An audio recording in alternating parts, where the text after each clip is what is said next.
We live in a world that tells us to hustle harder, push faster, and fight relentlessly for everything we want. Society screams that success belongs only to those who burn themselves out in pursuit of their dreams.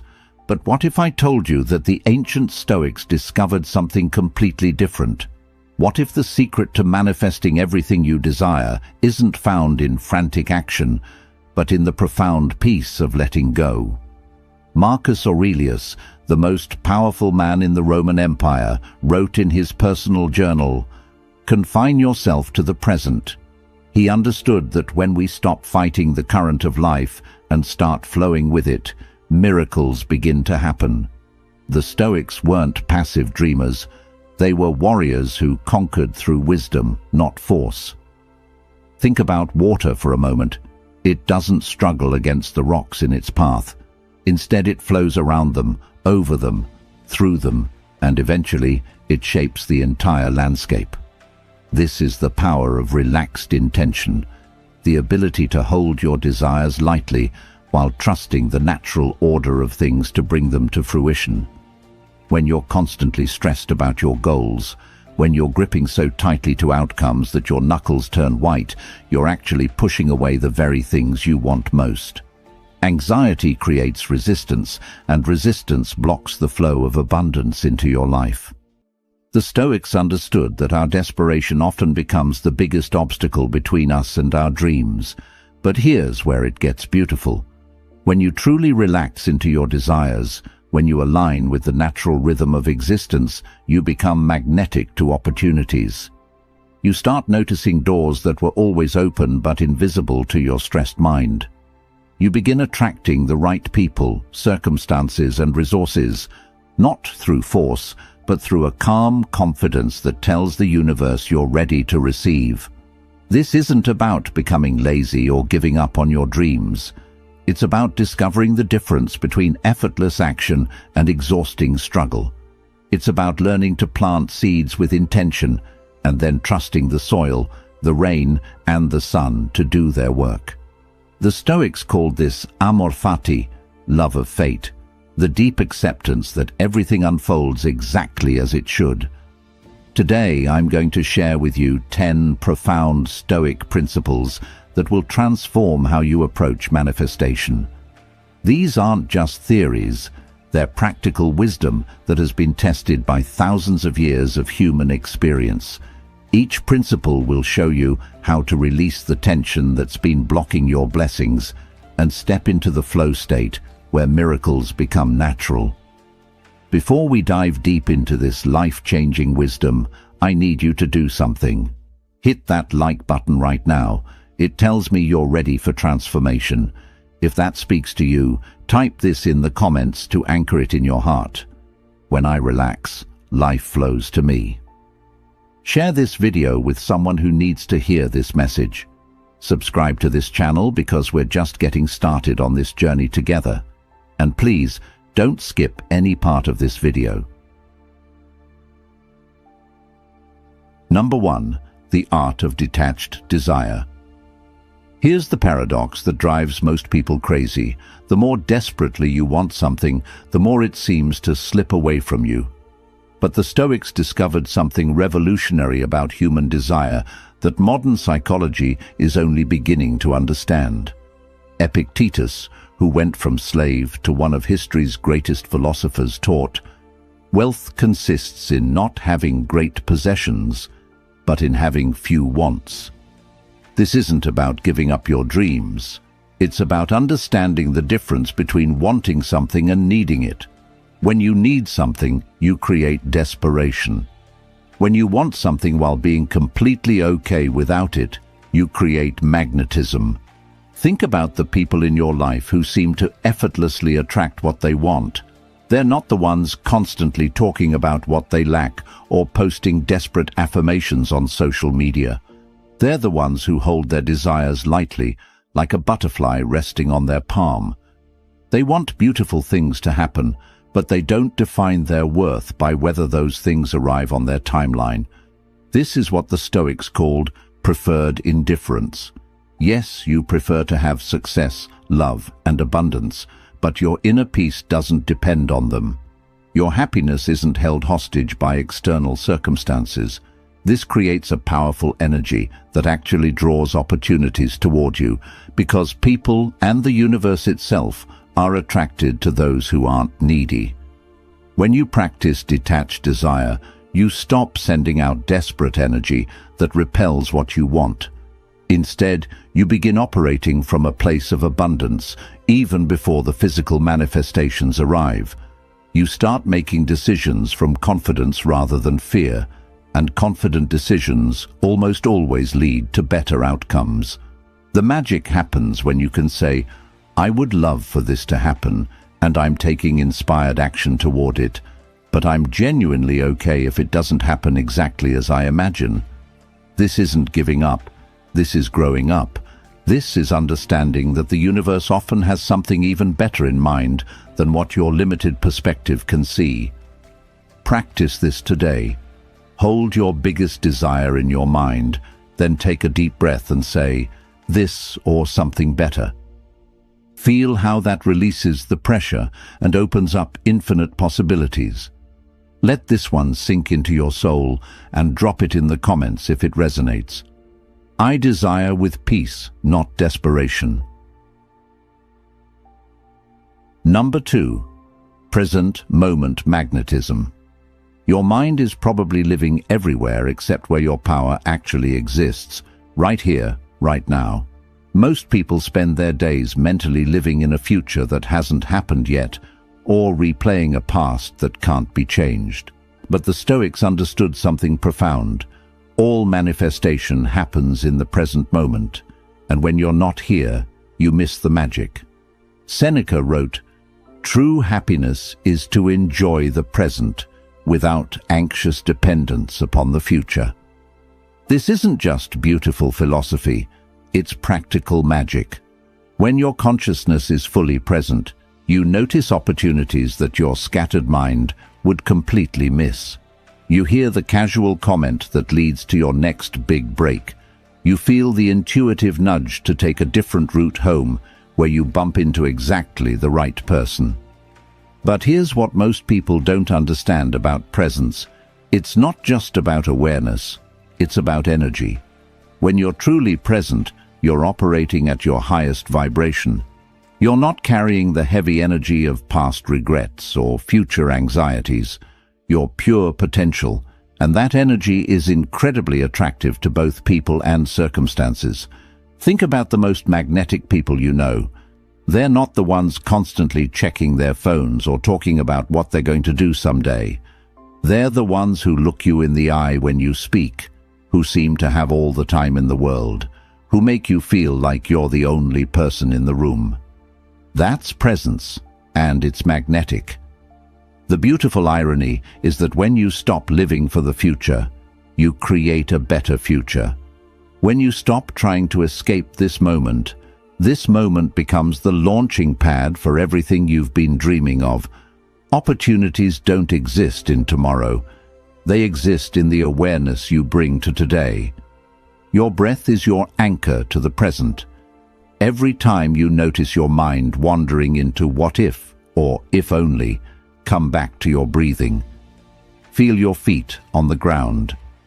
Notice 3 things you can see, hear, or feel right now.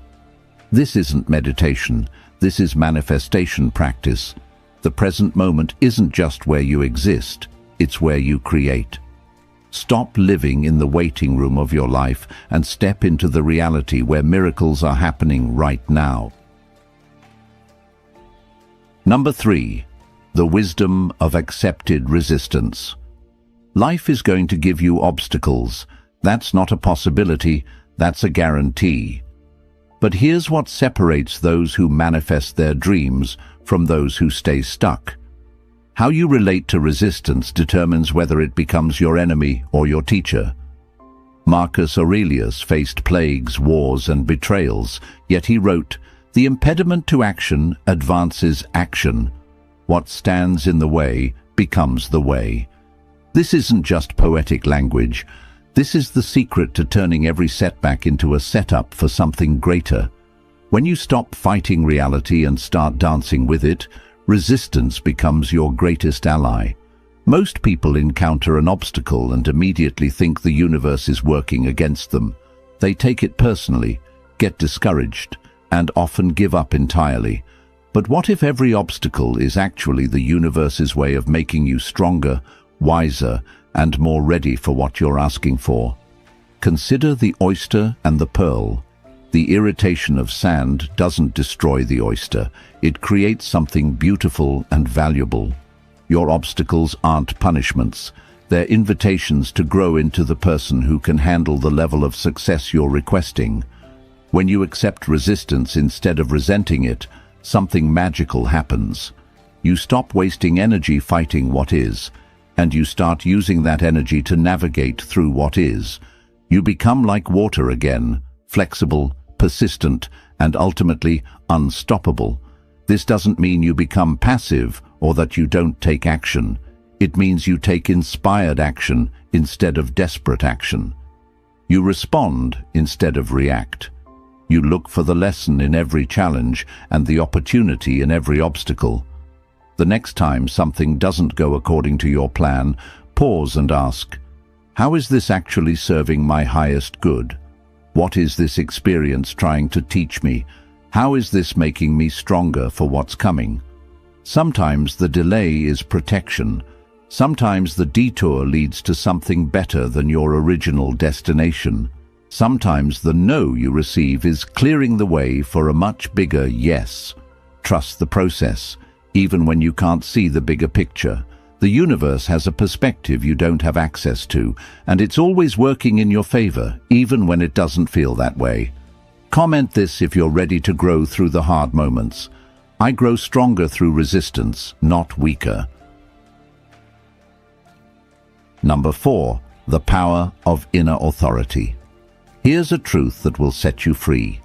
You've been giving your power away to everyone and everything around you, and that's exactly why your manifestations feel so out of reach. The Stoics discovered that true manifestation begins the moment you reclaim your inner authority and stop making external circumstances the boss of your internal state. Epictetus taught, "No one can hurt you without your permission." This goes deeper than just emotional resilience. This is about understanding where your real power lives. Every time you say, "I can't be happy until," or "I'll feel successful when," you're essentially handing the keys to your kingdom to someone or something outside of yourself. Think about how exhausting it is to live this way. Your mood depends on other people's opinions. Your confidence rises and falls with your bank account. Your sense of worth fluctuates with external validation. You've turned yourself into a puppet, and circumstances are pulling all your strings. But when you reclaim your inner authority, everything changes. You realize that your peace, your joy, and your sense of abundance are internal decisions, not external conditions. This doesn't mean you become indifferent to outcomes. It means you stop making outcomes responsible for your well-being. This shift creates incredible manifesting power because you're no longer operating from lack or neediness. When you know you can be happy regardless of circumstances, you make better decisions. When you know your worth isn't determined by external validation, you show up more authentically. When you know your security comes from within, you take bigger, bolder risks. People can sense this inner authority, and they're drawn to it. Opportunities flow toward those who aren't desperately chasing them. Success gravitates toward those who don't need it to feel valuable. Start practicing this today. Before you check social media, before you look at your bank account, before you seek validation from others, check in with yourself. Ask, how do I choose to feel right now, regardless of my circumstances? Then honor that choice. Your external world will always be a reflection of your internal world. Change the inside, and the outside has no choice but to follow. Feel that power rising in you? Share it in the comments. I am the author of my own experience. Number 5. The art of strategic non-action. This might sound contradictory, but sometimes the most powerful thing you can do is absolutely nothing. The Stoics understood something that our action-obsessed culture has forgotten. There's a profound difference between being busy and being effective, between motion and progress, between forced action and aligned action. Lao Tzu, whose philosophy deeply influenced Stoic thought, taught, "The sage does not attempt anything very big, and thus achieves greatness." Sometimes your biggest breakthrough comes not from doing more, but from having the wisdom to do less. We live in a culture that equates action with progress, but much of what we call taking action is actually anxiety in disguise. We stay busy because stillness makes us uncomfortable. We keep pushing because we're afraid that if we stop, everything will fall apart. But this frantic energy often pushes away the very things we're trying to attract. Strategic non-action doesn't mean being lazy or giving up on your dreams. It means having the confidence to step back when you've done your part and trust the process to unfold. It means knowing when to plant seeds and when to let them germinate in darkness. It means understanding that some things simply cannot be rushed, no matter how badly you want them. Think about a master chess player. They don't make moves just to be moving pieces. They wait for the right opportunity, even if it means sitting in apparent inaction while their opponent makes hasty moves. Their patience becomes their power, and their restraint becomes their strategy. When you learn the art of strategic non-action, you stop exhausting yourself with busy work that doesn't actually move you forward. You begin to trust your intuition about when to act and when to wait. You discover that sometimes the universe needs space to work its magic, and your job is simply to get out of the way. This week, practice saying, "I don't know" when you don't know, and "I'll wait" when waiting feels right. Notice how this creates space for solutions and opportunities that your forced action was actually blocking. The universe rewards those who can be still enough to receive what it's trying to give them. Number 6. Gratitude as a manifesting force. Most people think gratitude is just about being polite or positive, but the Stoics understood something much deeper. Gratitude is actually one of the most powerful manifesting forces in the universe. When you truly appreciate what you already have, you create a magnetic field that draws more abundance into your life. Marcus Aurelius wrote, "When you wake up in the morning, tell yourself, 'The people I deal with today will be meddling, ungrateful, arrogant, dishonest, jealous, and surly. They are like this because they can't tell good from evil. But I have seen the beauty of good and the ugliness of evil, and have recognized that the wrongdoer has a nature related to my own.'" Even in acknowledging human flaws, he found reasons for gratitude and understanding. Here's what happens energetically when you practice real gratitude. You shift from operating from a mindset of scarcity to operating from a mindset of abundance. Instead of focusing on what's missing, you're acknowledging what's present. Instead of sending out lack energy, you're radiating fullness energy. But this isn't about fake positivity or pretending everything is perfect. True Stoic gratitude acknowledges reality while choosing to focus on what's working rather than what's broken. It's about finding genuine appreciation for your challenges because they're making you stronger, for your struggles because they're teaching you wisdom, for your setbacks because they're redirecting you towards something better. When you wake up grateful, you start your day in a high vibration state that attracts high vibration experiences. When you go to bed grateful, you program your subconscious mind to look for more things to appreciate.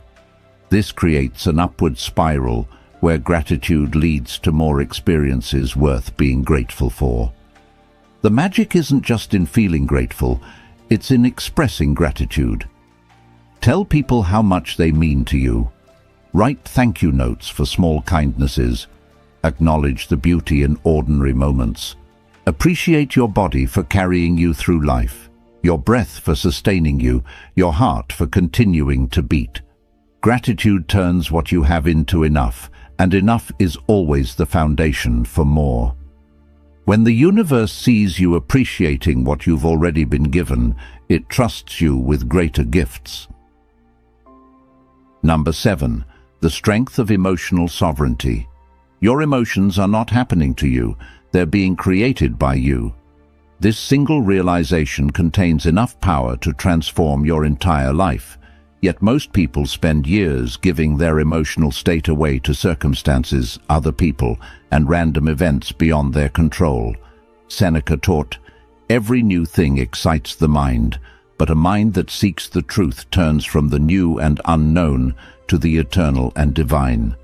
Your emotional reactions are choices, not inevitable responses. When you understand this, you reclaim the throne of your own experience. Think about two people experiencing the same rejection, the same financial setback, or the same disappointment. One person crumbles and stays stuck for months. The other person feels the emotion fully, learns from it, and uses it as fuel to create something better. The difference isn't in their circumstances, it's in their emotional sovereignty. Emotional sovereignty doesn't mean suppressing your feelings or pretending negative emotions don't exist. It means you feel your emotions fully without letting them drive the car of your life. You acknowledge anger without becoming destructive. You honor sadness without drowning in it. You feel fear without letting it paralyze you. This creates incredible manifesting power because your emotions are literally your creative energy. When you're in control of your emotional state, you're in control of what you're creating. When you can choose peace in the middle of chaos, you become a powerful attractor of peaceful circumstances. When you can find joy regardless of your current situation, you magnetize joyful experiences. The practice is simple, but not easy. When you feel a strong emotion, pause and ask yourself, what is this emotion trying to tell me? What can I learn from this? How can I use this energy constructively? Then make a conscious choice about how long you'll stay in that emotional state and what you'll do with the energy it provides. Your emotions are meant to be messengers, not masters.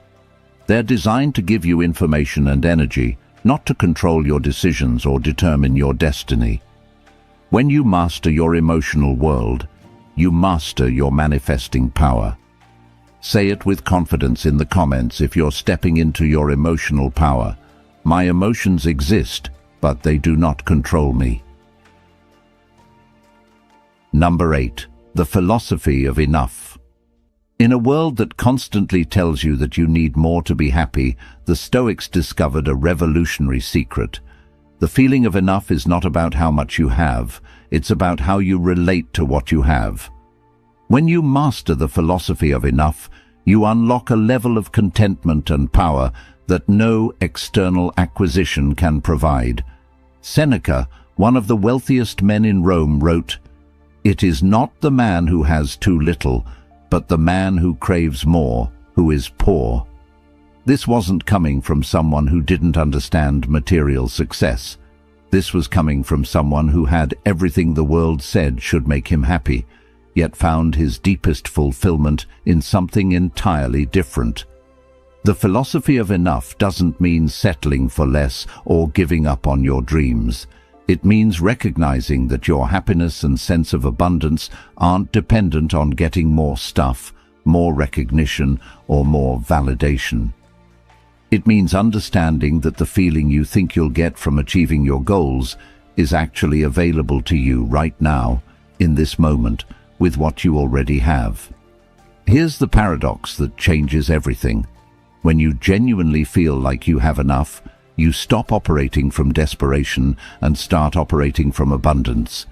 And abundance energy attracts abundant experiences. When you're not grasping for more, more comes to you naturally. Think about the most attractive people in your life. Not physically attractive, but energetically attractive. They're not the ones constantly complaining about what they lack or obsessing over what they want. They're the ones who seem genuinely content with their lives while still being excited about growth and new experiences. This contentment isn't complacency, it's confidence. It's the deep knowing that you're already whole, already valuable, already enough, regardless of what you achieve or acquire. From this foundation, you can pursue your dreams from love rather than fear, from excitement rather than desperation. Practice this. Before you go to sleep tonight, mentally inventory everything you have to be grateful for: your health, your relationships, your opportunities, your experiences. Feel, really feel, how rich your life already is. This is the energy that creates miracles. Let's flood the comments with this truth if you're done chasing and ready to receive. I am enough, and I attract from that place. Number 9. The courage of authentic expression. One of the biggest blocks to manifestation is living a life that isn't authentically yours. When you're constantly trying to be who others expect you to be, when you're hiding your true thoughts and feelings, when you're playing roles that don't fit your soul, you create internal resistance that blocks the flow of your desires into reality. Marcus Aurelius reminded himself how much trouble he avoids who does not look to see what his neighbor says or does. The courage to be authentically yourself, regardless of others' opinions, isn't just about personal freedom. It's about manifestation power. When you're not being authentic, you're essentially lying to the universe about who you are and what you want. How can life give you what's truly meant for you if you're not showing up as who you truly are? How can the right opportunities find you if you're hiding behind a mask? Authentic expression doesn't mean being rude or inconsiderate. It means having the courage to speak your truth with kindness, to pursue what genuinely excites you rather than what you think should excite you, to make decisions based on your values rather than others' expectations. The beautiful thing about authenticity is that it naturally attracts what's meant for you and repels what isn't. When you stop trying to please everyone, you start attracting people who genuinely appreciate the real you. When you stop chasing goals that aren't truly yours, you start manifesting experiences that actually fulfill you. This takes courage, because authentic living means some people won't understand you, some opportunities might not be for you, and some paths you thought you wanted might not actually align with who you're becoming. But this isn't loss. This is liberation. Your authentic self is your most powerful self, because it's the only self that can create a life that truly satisfies your soul. Everything you're meant to have is attracted to the real you, not the version of you that's trying to fit in or meet others' expectations. Start today. In one conversation, tell the truth about how you really feel. In one decision, choose what you actually want, rather than what you think you should want. Notice how this shifts your energy and opens up new possibilities. Number 10. Trust in divine timing. The final and perhaps most profound Stoic principle for manifestation is learning to trust in divine timing. The understanding that everything unfolds exactly when it's meant to, not when you think it should. This isn't passive waiting. This is active faith in the intelligence of the universe. Marcus Aurelius wrote, "Accept the things to which fate binds you, and love the people with whom fate brings you together." The Stoics believed in a rational, purposeful universe where everything happens for a reason, even when that reason isn't immediately clear to our limited human perspective. Your impatience is often your biggest enemy in manifestation. When you demand that things happen on your timeline, you create resistance against the natural flow of events. You miss opportunities because you're so focused on forcing one particular outcome. You reject good things because they don't look exactly like what you ordered. But when you trust divine timing, you relax into a rhythm that's much larger and wiser than your personal agenda. You understand that delays aren't denials. They're often divine protection or preparation. Sometimes you need to grow into the person who can handle what you're asking for. Sometimes the world needs to shift to create the perfect conditions for your manifestation. Think about the best things that have happened in your life. How many of them occurred exactly when you expected them to? Probably very few. Most of your greatest blessings likely came as surprises through unexpected paths, at times when you weren't even looking for them. This doesn't mean you stop taking action or setting goals. It means you hold your goals lightly while trusting that life has a bigger plan than what you can see from your current vantage point. It means you do your part with dedication while surrendering the outcome with grace. When you trust divine timing, you stop exhausting yourself, trying to control everything. You stop missing the beauty of the present moment because you're so anxious about the future. You start noticing the magic that's happening right now, instead of waiting for the magic you think should happen tomorrow. The universe is always working in your favor, even when it doesn't feel that way. Your job is to align with this truth and let it carry you toward your highest good. The ancient Stoics didn't have vision boards or manifestation journals, but they understood something that modern self-help often misses. True manifestation isn't about getting what you want. It's about becoming who you need to be to receive what's meant for you. When you relax into these 10 principles, detached desire, present moment awareness, accepted resistance, inner authority, strategic non-action, gratitude, emotional sovereignty, the philosophy of enough, authentic expression, and divine timing, you stop fighting against life and start flowing with it. This isn't about giving up your dreams or lowering your standards. This is about raising your consciousness to a level where miracles become natural, where synchronicities become common, where what you need finds you instead of you chasing what you want. The Stoics knew that peace isn't the absence of challenges, it's the presence of wisdom, and wisdom, applied consistently, creates the conditions for everything good to flow into your life. Your manifestations are already on their way. Your job is simply to relax, trust, and become ready to receive them. Remember to like this video, share it with someone who needs this message. To seal this message and call peace into your life, comment, "I relax, I trust, and I receive." And subscribe to this channel for more life-changing wisdom. Until next time, stay stoic, stay strong, and stay open to miracles.